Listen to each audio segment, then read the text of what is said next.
my God, wait a minute. It's Paul Bear. It's Paul Bear. And that's gotta be Kane. That's gotta be Kane. Is that his younger brother? He's huge, whoever he is. He's as big as the Undertaker. The Undertaker. Tombstone. Undertaker. Set up for the tombstone. That's a shocking.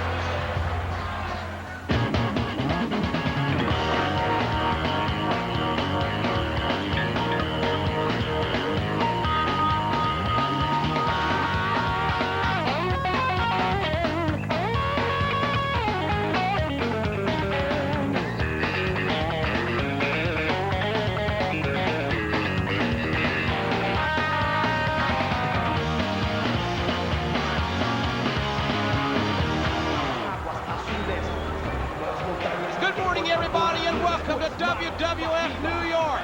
José Estrada of Los Boricuas ready for action, and so are we. Well, James Z., I hope that the Big Apple is ready for WWF New York. This is going to be a huge out. Well, that's right, and you've already got José of the Boricuas in the ring. You know, they make their summer home in the South Bronx, but here he comes, the hippest cat in the land. It's still summer all year round for Dude Love. Right. Long Island, New York's own Mick Foley and his alter ego of Dude Love. Here's a man that used to hitchhike to Madison Square Garden. And, of course, his favorite arena, the Nassau Coliseum in Uniondale, Long Island, where the WWF will be in just a little under 2 weeks. As a matter of fact, exactly 2 weeks from last night, Friday night, October the 24th, the WWF Live with a huge event in the Nassau Coliseum, and we'll talk more about that in the hour.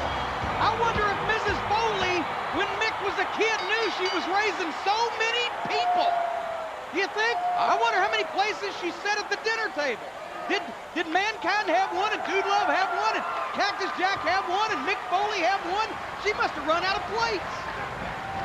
You can run out of biscuits and gravy in a hurry with that kind of deal. From the looks of Dude's physique, she may have. Dude Love going behind José of Los Boricuas, and of course José's father, José Estrada, competed on many occasions in Madison Square Garden and throughout the greater New York City area. And a whoa! Dude from the left side, and a lateral press in the early going, gets a near fall. I know Jolton Jennifer, our producer, will be upset about that because she thinks José is a babe. Collar elbow tie up here now by Dude Love, going behind in a waistlock. Certainly a lot of ground to cover this week on WWF New York. Nice takedown by Dude Love, in addition to talking about the big event coming to the Nassau Coliseum in Uniondale, Long Island, just 13 days from now.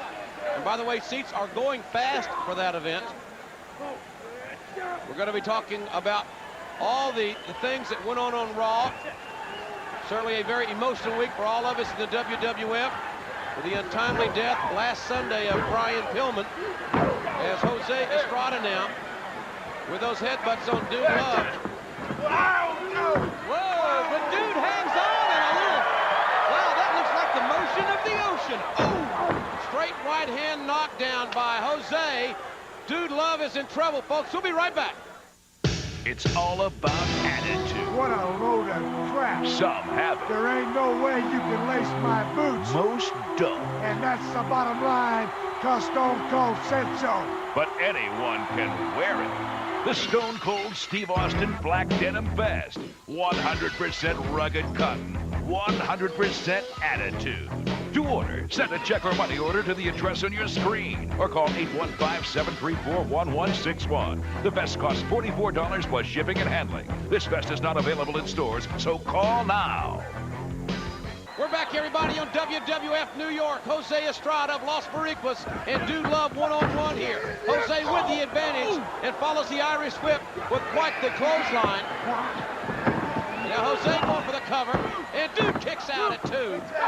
José is staying on top of Dude Love. This is the first major singles match that José has had since he's been in the WWF as part of Los Boricuas, and he's showing us that a lot of people may have underestimated Jose as a competitor. Dude Love will team with Stone Cold Steve Austin at the Nassau Coliseum against Owen Hart and the British Bulldog. Austin back in action, and of course we must say that this match is a Long Island street fight, and is not, I repeat, will not be under any circumstance sanctioned by the WWF on Friday night, October the 24th. Hard slam by Jose Estrada. Ooh. Dropping straight down with that fist. Dude Love in trouble.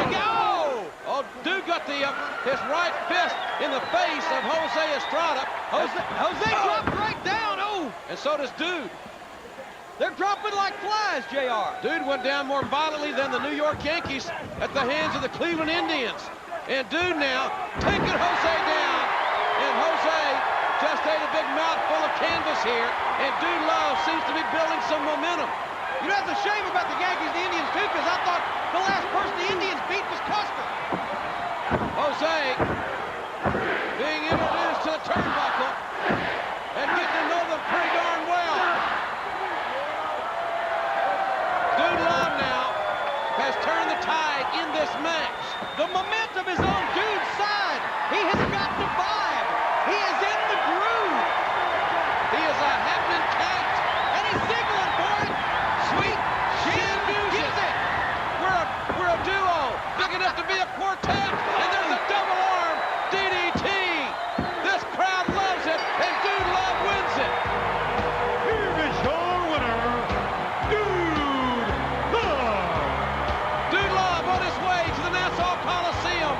13 days from now, it's Friday night, October the 24th. It will not be sanctioned by the WWF. It will be Dude Love and the Rattlesnake himself, Stone Cold Steve Austin, in a Long Island street fight with Owen Hart and the British Bulldog. And Dude is eye candy, ladies. No experience necessary. Still to come, ladies and gentlemen, the Truth Commission gets a shot at the disciples of the apocalypse. Plus, we'll go back to Raw and see what the Hitman had to say and do about HBK and Triple H. And ladies and gentlemen, when we return, you'll see the debut of The Undertaker's brother, Kane. Don't go away.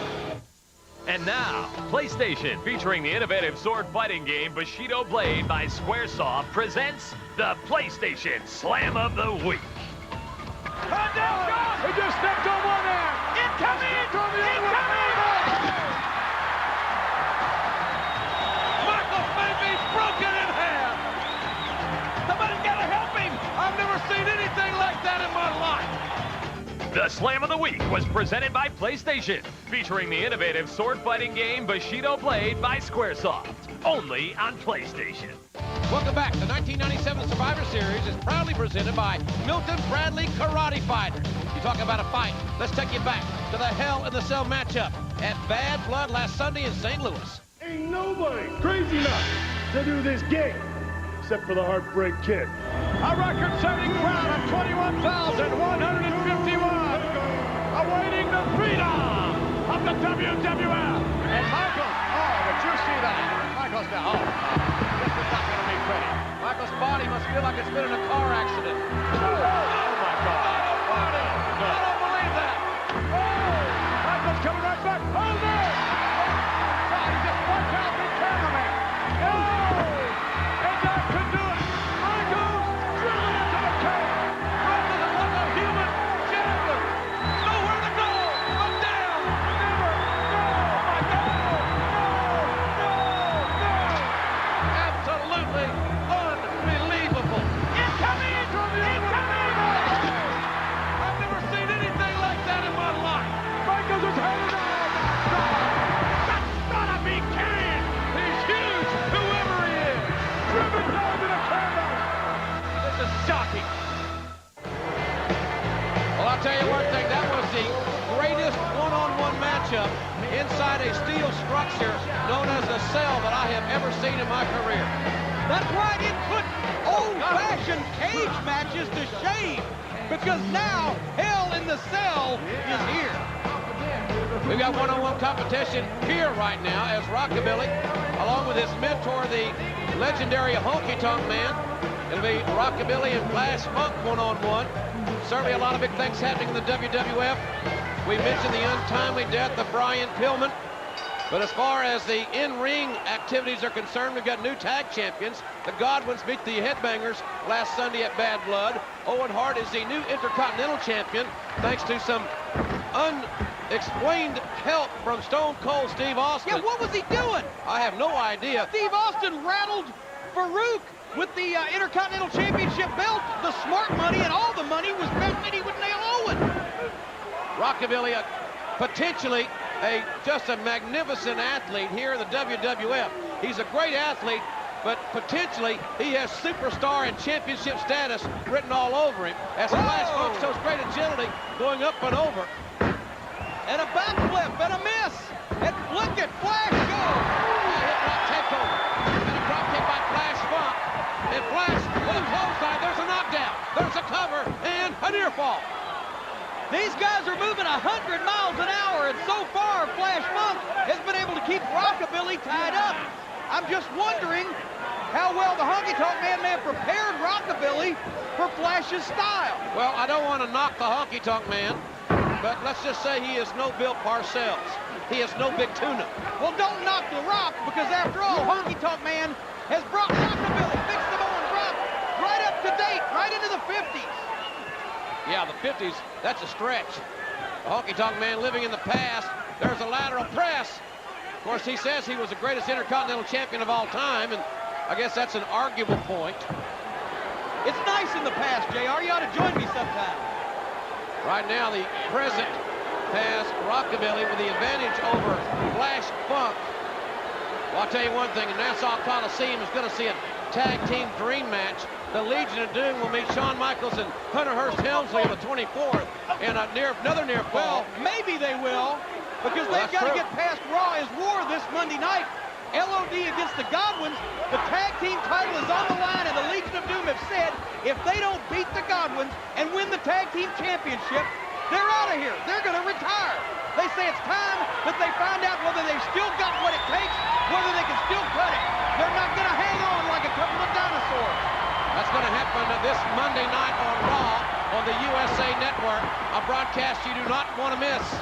And Flash, boom, with that spinning kick. He didn't miss. Maybe it's a KO here, and a near fall for sure. And of course, my controversial sidekick will have another commentary on Raw this week. What do you mean controversial? Who are you going to inflame this week? Hey, I'm not the most popular guy in the wrestling business, but I'll tell you this. It's only for one reason. I uttered the dreaded 5-letter word you can't say on TV. Truth. Flash Funk. Oh, he misses a cross body.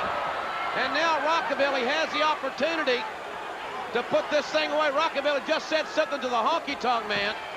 Flash hit hard. I think he's done. There's a reversal. And, oh, look, Honky Tonk Man inadvertently tripped the Rockabilly. He tripped the wrong man. He had his back turned. After the reversal, the idiot. No. There's a roll-up by Flash Funk. And Flash Funk wins it. Flash Funk wins the match. And Rockabilly goes down in defeat. And you got to say that the Honky Tonk Man played a major role in Rockabilly's losing. He had it set up. All Honky Tonk Man had to do was trip Flash. What? Jesse James coming down the aisleway here. What's he wearing? Whoa, hold up, Kansas City and the whole wide world. Some of you may know my name, but for those of you who don't, take a big gander at the Titantron, because the Road Dogg is back in the dog pound. He used to be called the Roadie when he managed Jeff Jarrett. That's right, that's right. Give it up for the dog. Now hold up. Willie Will, hold up. Back off of CC and don't stomp a mud hole in me. That's not why I came here. I have seen it time and time again. Willie Will, this old decrepit rhinoceros horn having freak. No, that ain't what I came for either. You know, matter of fact, he's so old, Elvis Presley stole his gimmick. That's how old he is. Double J showing no respect for the Honky Tonk Man. Back off. I just came to talk. You know, me and you got a lot in common. Me and you got a lot in common, Willie Will. Don't look at me like that and keep that freak back. Me and you have been curtain jerkers since day one, and don't say we ain't. We've been flat of our backs. 1, 2, 3, counting the lights. That's what we've been doing. You like it? You like doing it on shotgun every week? You like laying flat on your back? Do you like it? No, let me answer that for you. No, you don't. Let me tell you why you do it. Because of this old piece of petrified wrestler right here. That's not very nice. Now, hey, I took one loser to the Intercontinental Championship belt here in the World Wrestling Federation. You mentioned Jeff Jarrett. My friend, you are not a loser, so me and you together. Oh, I smell money.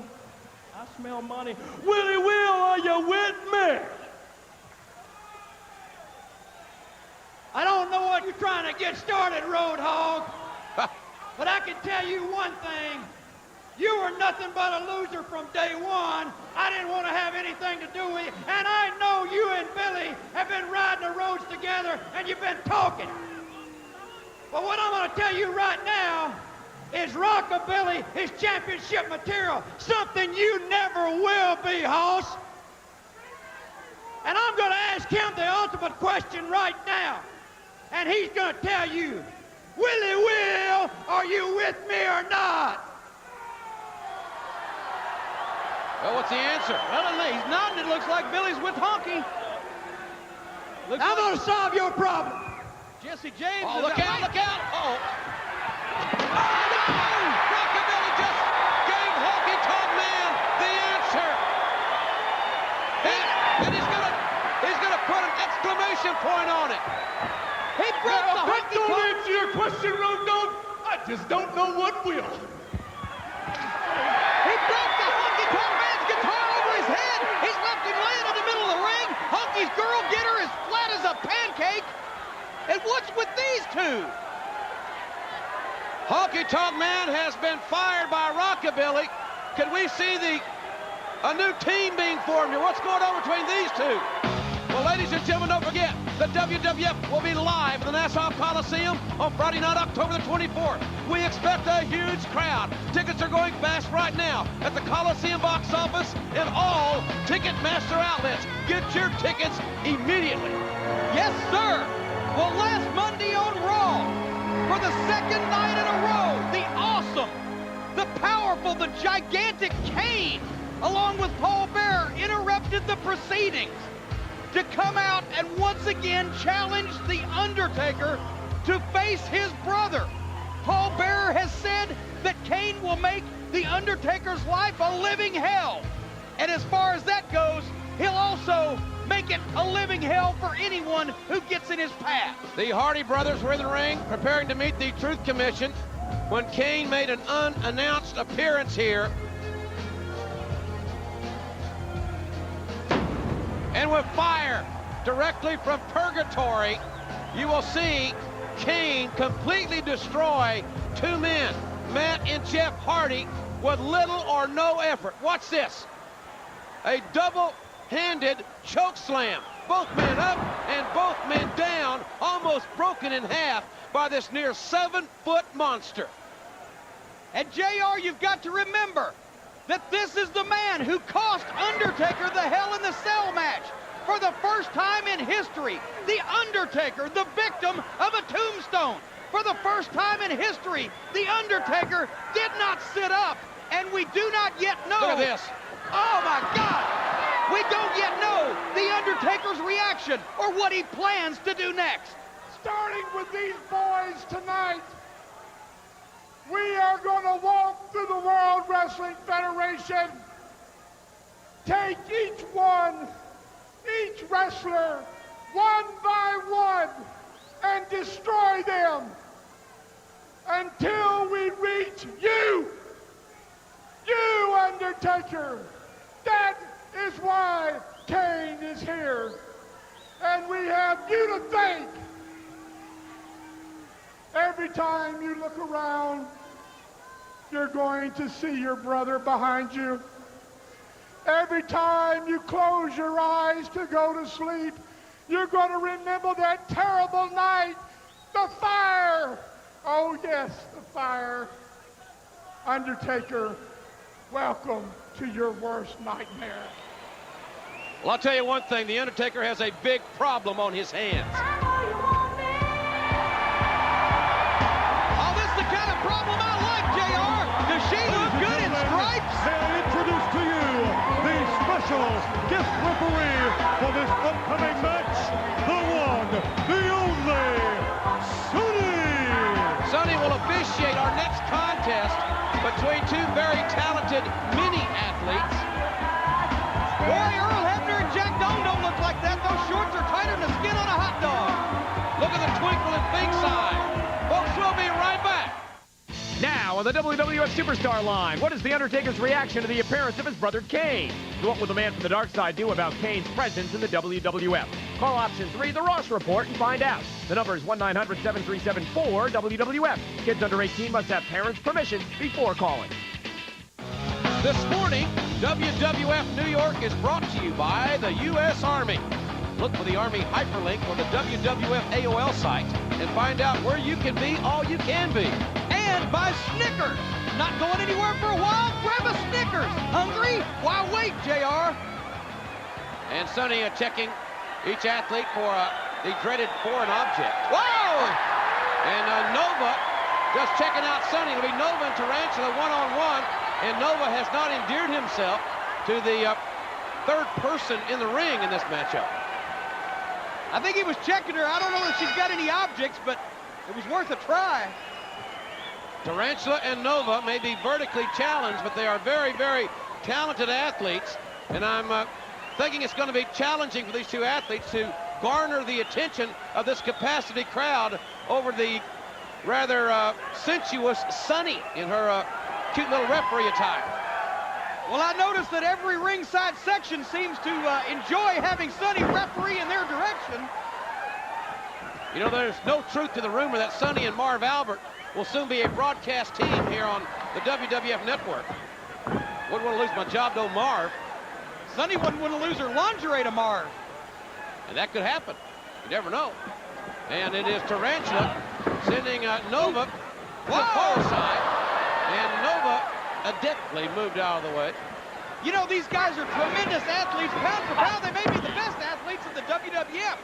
It's hard sometimes to take them seriously due to their size, but when you do, and you watch what they can do and the risks they take, I admire these guys. Oh! Going down.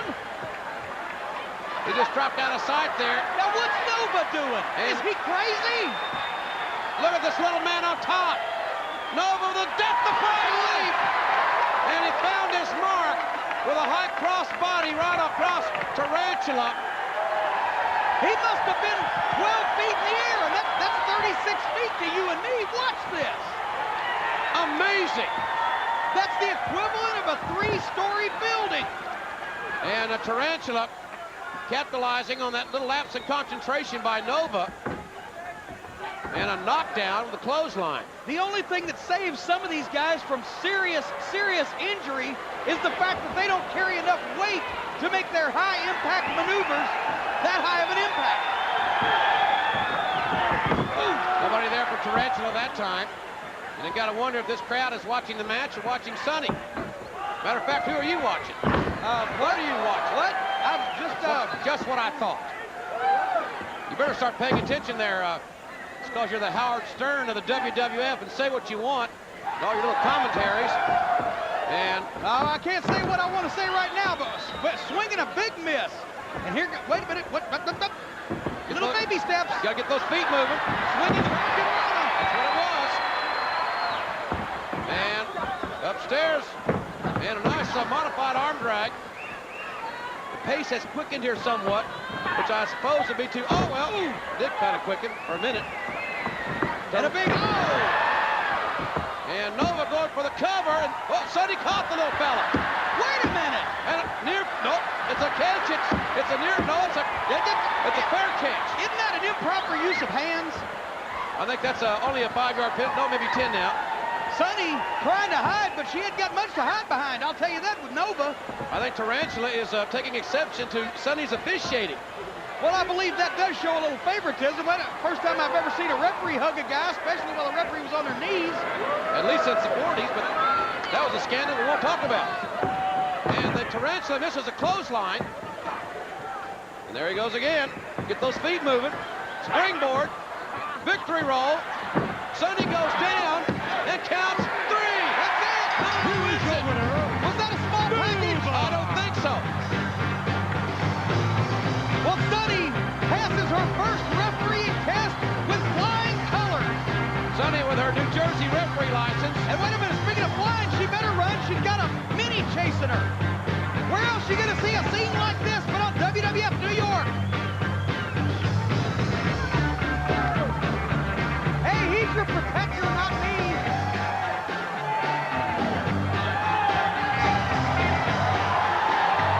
Better than Earl Hebner anytime.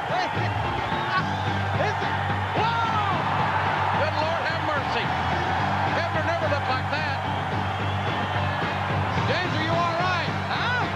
Your face is red. You're flushed. Good Lord. Anybody got some nitroglycerin pills? I think I need my inhaler. Is your heart palpitating? Well, either I'm dead or my watch is stopped. Ladies and gentlemen, when we return, we'll go back to Raw and take a look at what transpired between Shawn Michaels, Triple H, and the Hitman. Dinner with your favorite WWF superstar. Think of the possibilities. Dude Love, Lasagna, The Undertaker, meatloaf and mash, potatoes. Sonny, Milton Bradley Karate Fighters presents the Survivor Series Super Supper Sweepstakes. Your favorite WWF superstar will come to your hometown to take you and 10 of your friends out to dinner. Just mail an envelope including a 3x5 card with your name, address, date of birth, and phone number where you can be reached during Survivor Series to the address on your screen. The grand prize winner will be called on Survivor Series Sunday. Hey boys, are you ready for me? Your favorite superstar, your hometown restaurant, and the tab's on us. Think of the possibilities. So, Adam, honey, would you like a wing, a leg, a thigh, or a breast? Welcome back, everybody, to WWF New York. Well, last Monday on Raw, the arrogant Shawn Michaels came out with his sidekick, Triple H, and Triple H bodyguard, Chyna, to berate everybody in sight. And more specifically, Shawn Michaels came out to brag about his controversial victory at Hell in a Cell over The Undertaker. But James E., these days, when Shawn shows up with something to say, it seems like Bret Hart isn't too far behind. Well, I agree with a comment that you made when you talk to Shawn Michaels these days. It's like interviewing the 9th grade gym class. And one guy who doesn't have a sense of humor is Bret the Hitman Hart, along with the rest of the Hart Foundation. He showed up and had a few words of his own. And I'm going to run both of you out of town. And you know what? I'm going to start with that degenerate right beside you in the green shirt, Hunter Hearst Helmsley. Tonight, I issue you a challenge to step in the ring with the best there is, the best there was, and the best that there ever will be. Yeah, but do you want him to wrestle you tonight? The question is, do you want him to wrestle you? I want Hunter Hearst Helmsley because I don't need to wait. I don't need to come down there and take you right now. I've got you in the Survivor Series, and when that day comes, I'm gonna kick your little scrawny. Bret Hart, you are a zero, my hero. And the only way for you to get in the main event at Survivor Series is to wrestle the Heartbreak Kid. Otherwise, you will always be a paper champion, and you will always be nothing more than just support on my pay-per-view events. The Heartbreak Kid and his clique will rule the World Wrestling Federation from this day until the day I decide differently. From Triple H, Chyna, Ravishing Rick, and my friends. Oh, and by the way, Bret Hart, you didn't destroy the clique. Don't confuse expansion with destruction. The Click owns this business, and it's Survivor Series. The Click and the Heartbreak Kid are gonna own you. Later on Raw, Bret the Hitman Hart will battle Triple H and the entire Click. What a chaotic situation it was. Kicked off by Rick Rude assaulting the British Bulldog with a briefcase, and then all hell broke loose. Oh, no. Oh, no. Hey, look! We've seen this before. Here's Rick Rude. Wait a minute, China now with Bret Hart. Here's Bret Hart has Tasha on the other side. Didn't see any of it. The official beginning to count Bret Hart. Michaels with a knockout kick. We're on 8, 9, and Bret Hart has been counted out. Owen Hart going Corner of after this match, Michaels. the result of a countout. Triple H. Unbelievable! And look, there, the insurance policy. Triple H, look at this. Can you believe it? Triple H, Hunter Hearst Helmsley with a victory over Bret the Hitman Hart. What you didn't see was Rick Rude. I'll tell you what, this is going to end since Bret Hart. Well, as Ahmed Johnson walks up to the steps to get ready for business, Bret Hart will be on Raw this Monday night on the USA Network, and I'm sure that Bret will have a lot to say. And Shawn will be there too. Ahmed Johnson paying his respects to the late Brian Pillman, who unexpectedly and unfortunately passed away last Sunday. And Ahmed Johnson, who has had his share of personal problems as well, including a lacerated kidney, an injured knee, and now an injured hand, most of that brought on by the Nation of Domination. And now Ahmed inviting big Jason Ahrndt just to slap the Pearl River Powerhouse right in the face. And I don't know whether this is some kind of motivational tactic by Ahmed Johnson, but I've never seen this one before. He's just asking the guy to smack him right in the mouth.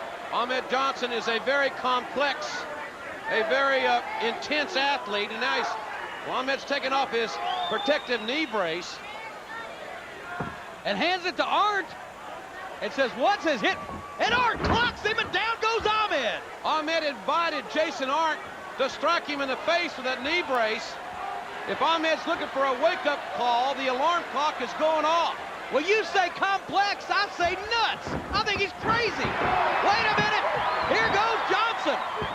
Ahmed Johnson getting up ahead of steam. Look out! Here they come! Hey, JR, I'm out of here. Sit back down. I'm out of here. I'm not going to let some psychopath come out here and tear furniture up around my ears. Sit down and do your job. This one might not last that much longer. Ahmed Johnson. Oh, there's a version of the Michinoku driver. And Ahmed Johnson just dropped Jason Ahrndt right on his head. And we know what kind of damage that can do. Remember SummerSlam, East Rutherford, New Jersey, when Owen Hart dropped Stone Cold on his head. And this crowd loves this carnage. Wait a minute.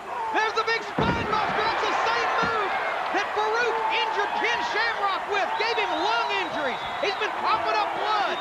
Ahmed Johnson is going for high-risk moves, high impact that hurt people. I'm not so sure that referee Tim White shouldn't stop this matchup. I don't think Ahrndt can even defend himself here. Well, I think it's going to be a moot point if he lands this Pearl River plunge. Boom, there it is. That should be all. 2 fingers. Ahmed Johnson finally puts Jason Ahrndt out of his misery. You couldn't have paid Ahrndt to kick out if he could. And Ahmed Johnson is intense. He is a very, very aggressive human being with a very storied childhood, a very angry human being, and I wouldn't want to be in the shoes of the Nation of Domination. It looks like he's hurt that hand again, but this guy's almost indestructible. He gets injured, but he comes back stronger. Not again. Ahmed Johnson is trying to break this kid apart. And there's another Pearl River plunge. That's too much. Now look at these people. They're egging him on. They're calling for it. Wait a minute. It's a bunch of sick, sadistic people just like the New York fans. Oh, stop. Ladies and gentlemen, the referee has reversed the decision. The winner of this bout, Jason Ahrndt.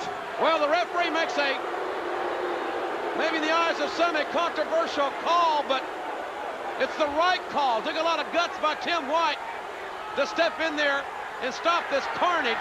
And what else did Ahmed Johnson expect? Come on. Oh, no, look at this. Not one more time, no. And listen to the people. They want to see him break this kid in half. Ahmed Johnson is out of control. And here's a whole contingent of striped shirts led by senior referee Earl Hebner. And Ahmed Johnson may find himself suspended or fined for these actions. I think I did hear the word fine come out of Hebner's mouth, and they're dragging Jason Ahrndt out like a sack of beef. A very emotional Ahmed Johnson.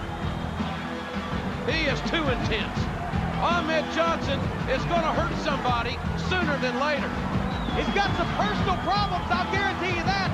But I'll guarantee you that when we come back, it's the Interrogator, the Jackyl of the Truth Commission, taking on the Disciples of Apocalypse. And still to come, a tribute to a superstar whose life was cut too short, Brian Pillman. At a total combined weight of 640 pounds, 8-Ball and Skull. 8-Ball and Skull representing the Disciples of Apocalypse here on WWF New York. Thanks for being with us, everybody. And it will be the two members of the D.O.A. meeting the 7-foot, well over 300-pound Interrogator and the new, the new inspirational leader of the Truth Commission, the Jackyl, in tag team action. Boy, can D.O.A. These motorcycle fumes are killing me. Why don't they take the subway? Too dangerous. Even for them, I guess you're right. Boy, I was talking to this Jackyl. This guy reminds me of one of those terrorists in a Bruce Willis movie. He is evil. He's not very big, but if these other giants like the Interrogator, Sniper, and Recon are listening to the Jackyl, then we're all going to be in a lot of trouble. Well, let's just say some strange ideas about government. Let me put it that way. The Jackyl, who is not a large man, more in the light heavyweight category, but again, he is the leader of the Truth Commission. For some reason, starting it out here against Skull, and there's a kick right to the face, and the Jackyl goes down. Unless this is some kind of plan, I don't know why he would start. I don't know why he'd get in the ring at all. He does best when he's motivating his mouth and motivating other people. I don't think he's going to match up size-wise or strength-wise with the D.O.A.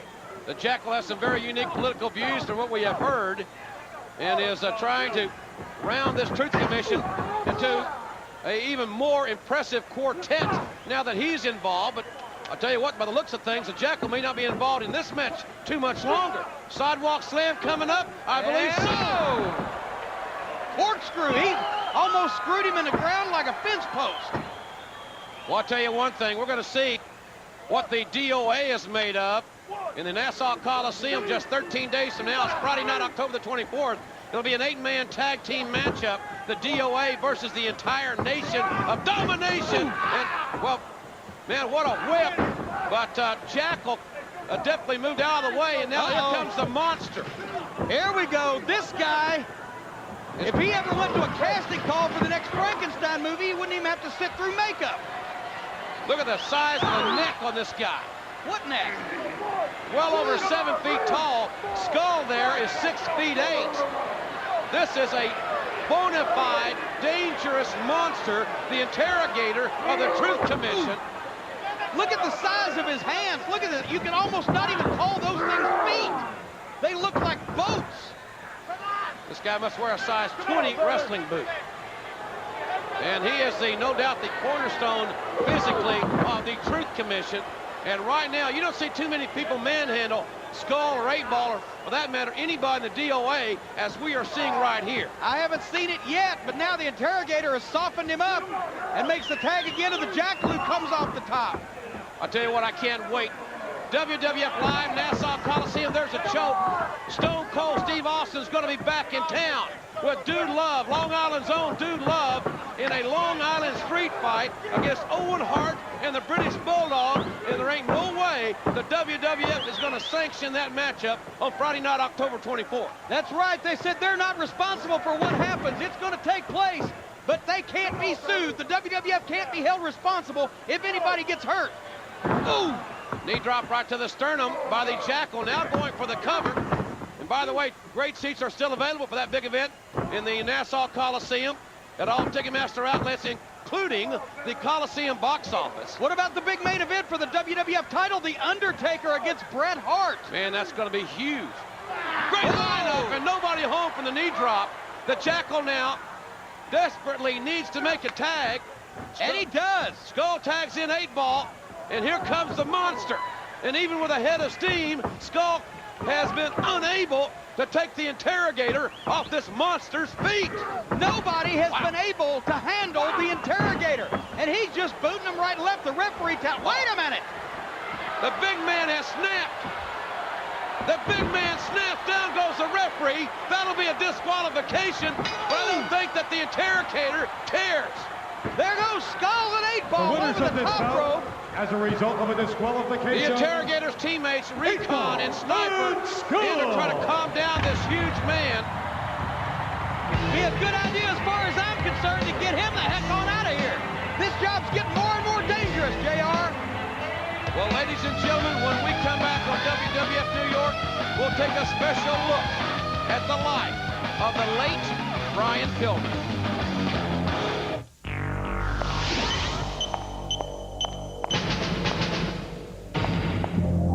Bravo Agent Sable, you've made it this far, but now you must face the biggest, baddest laser tag champion of them all.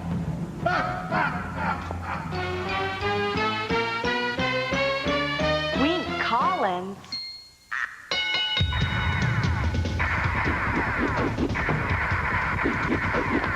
Look, George, it's Wink Collins. Hey, Wink Collins, you got your autograph? Why, Adam and George, I'd be delighted to give you my autograph.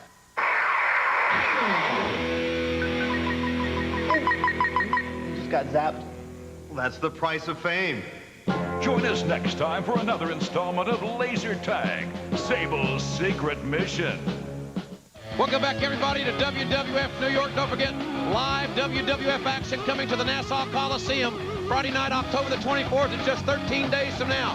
Great seats are still available right now at the Coliseum box office and all Ticketmaster outlets. And what a matchup for the WWF title. That's right, The Undertaker challenges Bret the Hitman Hart. It's a rematch from SummerSlam. And if they haven't retired, and we'll know this Monday night on Raw, it will be Hawk and Animal, the Legion of Doom, in a tag team dream match against Shawn Michaels and Triple H. Plus, a Long Island street fight. Anything goes. It's not sanctioned. Stone Cold Steve Austin and Dude Love take on Owen Hart and the British Bulldog. And you know that Stone Cold can't wait to get his hands on Owen Hart in that Long Island street fight in the Nassau Coliseum. Plus, we're going to see 8-man tag team action when the disciples of the apocalypse take on the entire nation of domination. But that's not all. That's right, Ken Shamrock will be there, the Headbangers, Vader, the Patriot, Goldust, and many more. You can't afford to miss it, the Nassau Coliseum.